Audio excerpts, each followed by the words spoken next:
William Davison, who is a senior analyst on Ethiopia over at the International Crisis Group. William, good to have you on the show.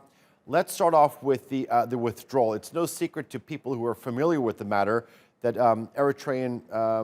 Eritrea does have a presence deep into the country of Ethiopia. I mean, do you believe that all the troops will be withdrawing, and who's going to monitor all this?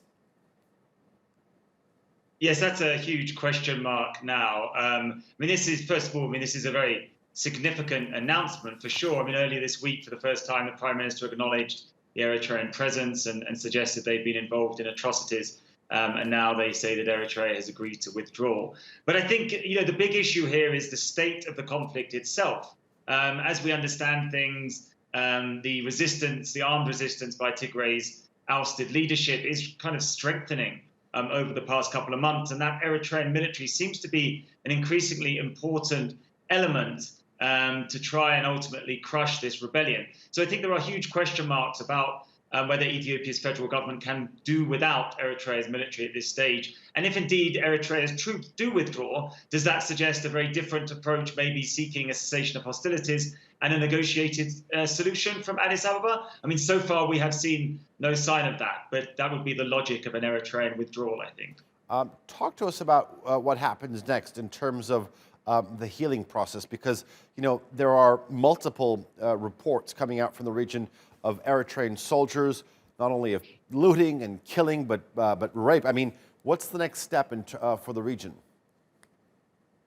As the federal government has acknowledged the Eritrean presence, talked about atrocities, allowed more aid workers and journalists in, it has also committed itself to investigating these reported atrocities, including with people from the African Union and from the United Nations as well. The point is that what needs to happen is there needs to be full and thorough investigation of all of these reported atrocities, because at the moment we do not have a clear picture. So that really is the next step in terms of exposing and understanding the scale of these abuses. The Prime Minister, Abiy Ahmed, recently came out, as you pointed out too, with admission that these types of activities may have taken place. You say that an investigation needs to be followed up on. Are you confident that the right steps will be taken? As with the situation with Eritrea, we've seen this very significant announcement. Of course, what will be important is the implementation. To what extent and how quickly, if at all, will the Eritrean troops withdraw? The same goes for the investigations. We've seen these commitments from the Ethiopian government, and there has been an announcement the Human Rights Commission in Ethiopia will work with the UN Human Rights Commission. But really, the devil is in the detail here. Will they be given full access? How quickly will this occur?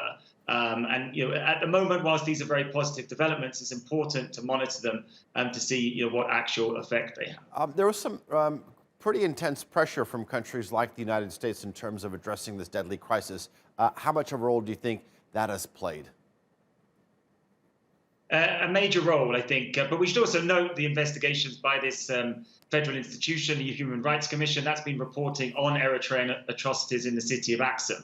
So that was also a major push factor for that acknowledgement by the Prime Minister. But absolutely, the Biden administration has taken a very assertive stance here, backing up the EU position, it should be said. But we saw a visit by the envoy of President Biden recently, and the US has certainly taken a very assertive stance, and that seems to be influencing the Prime Minister's actions. But as discussed, it's not clear quite how far he can go in terms of acceding to all of these demands, because that would mean a very significant approach to this conflict. As discussed, Ethiopia has not been looking for a negotiated solution here. So does this signal a return to dialogue? Well, we will have to wait and see.